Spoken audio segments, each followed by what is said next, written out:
you guys just said, he's making connections to himself while he's reading a book. And he's asking questions. Okay? He's wondering about things as he reads. Isn't it interesting that we are reading a book, and in this book is a boy who's making connections and asking questions while he reads? That's just what we do as readers, isn't it? Okay, and we try to get better and better at our reading strategies. Bradley doesn't even know he's practicing reading strategies here. Carla has really given him a book that's getting his attention and making him practice those strategies. Okay, so let's see. I'm going to read that again, that last paragraph. Bradley looked up. He tried to make sense out of that last paragraph. It made him think. A lot of parts in the book made him think. That's when you know you've got a good book, if the book's making you think. That was one of the things he liked about it. It made him think about his father, too. Okay, so there's a connection he makes to himself, about why the man who shot him wasn't in jail. There was a knock on the door. His mother entered, holding a piece of paper. "Oh, you're reading," she said. "That's good." "It's a good book," he replied.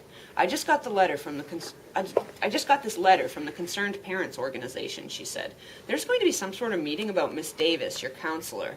Bradley's heart fluttered. "It says if I have any complaints, I should come to the meeting." She shrugged her shoulders. "I don't think I have any complaints. She seems to be helping you. Do you have any complaints?" "Oh, no, he doesn't have any complaints," Claudia laughed. He's coming in behind her mother. "He's in love with her. I heard him say it to his animals." "What?" Bradley exclaimed in a very high voice. Claudia snickered. "Look, Mom, he's blushing. That proves he loves her." Bradley wished he could crawl under his bed and hide. "Doesn't prove anything," said Mrs. Chalkers. "Quit teasing your brother." "Where'd you get the book, Bradley?" Claudia asked, like she already knew the answer. His heart was beating very fast. "Carla gave it to me." "Carla gave it to him," Claudia repeated. "Well, I don't care where he got the book," said Mrs. Chalkers. "I'm just happy to see he's reading it. The only reason he's reading it is because he's in love with his teacher," said Claudia. "She's not my teacher, she's my counselor," said Bradley. Claudia roared with laughter. His mother laughed too, but she quickly covered her mouth.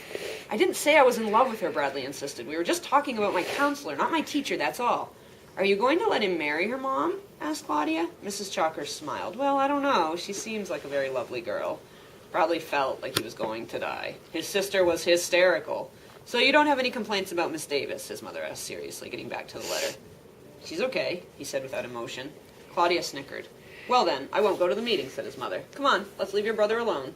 "The Concerned Parents Organization never likes anything," said Claudia. "They're always causing trouble at my school, too. They want to turn kids into robots."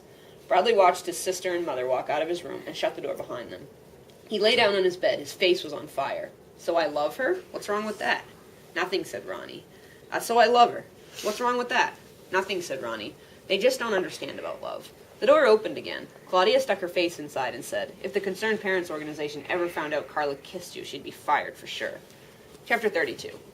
Bradley paid close attention as Mrs. Ebel taught arithmetic. He nodded his head every time she said something that he already knew.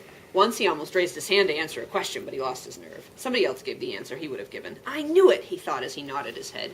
He had just spent recess in the library reading My Parents Didn't Steal an Elephant by Uriah C. Lasso. When he was leaving the library, Mrs. Wilcott stopped him and said, "You were reading, weren't you?" "Yes." "Good for you, Bradley. Good for you." He smiled now as he remembered it. It's because of Carla's book, he thought. The book was his lucky charm. As long as he had it with him, it seemed like nothing could go wrong. His black eye was all gone, too. When the bell rang for lunch, he put his arithmetic book away, took out his lucky book, and walked to Mrs. Ebel's desk. "May I please borrow the hall pass?" he asked. She let him have it. He knew she would. He was holding the magic book. He walked to Carla's office. Just as he was raising his fist to knock, she opened the door. "Bradley, what a pleasant surprise. Want to have lunch together?" he asked. "Oh, I'm sorry, I can't. I have to go to the principal's office." "What's the matter? Did you get in trouble?" he joked. She didn't laugh at his joke.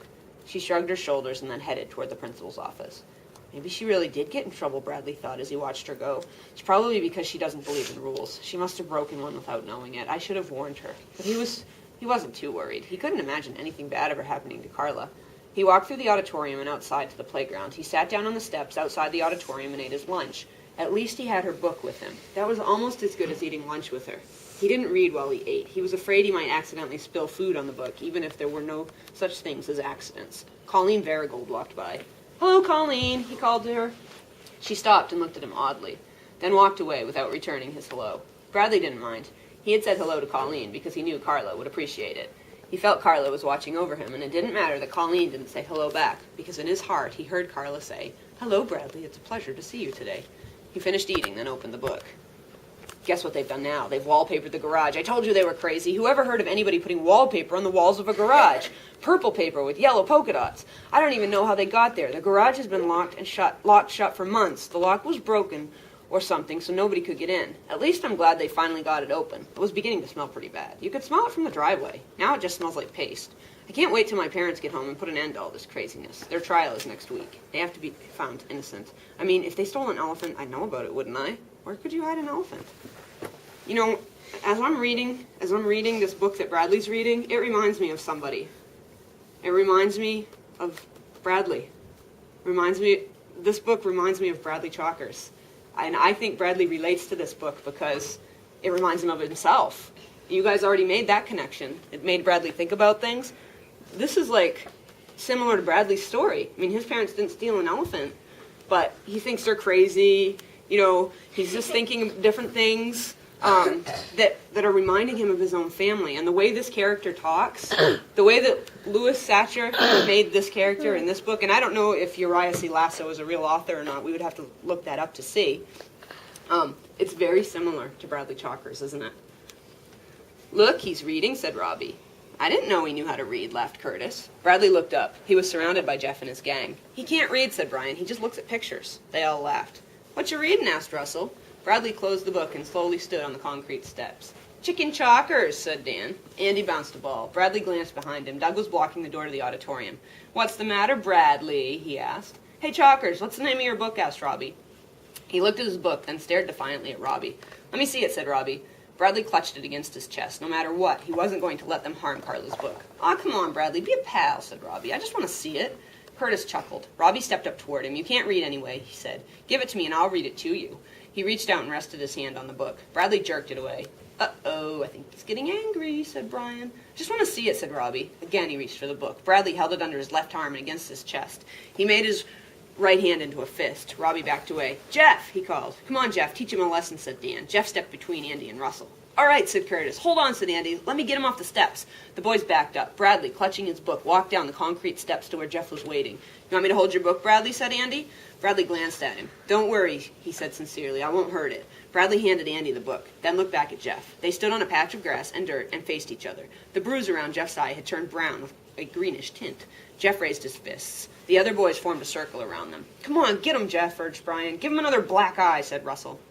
Bradley readied himself. He raised his fists in the air, then lowered them. He had an idea.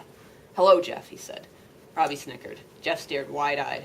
Hello, Bradley, he replied.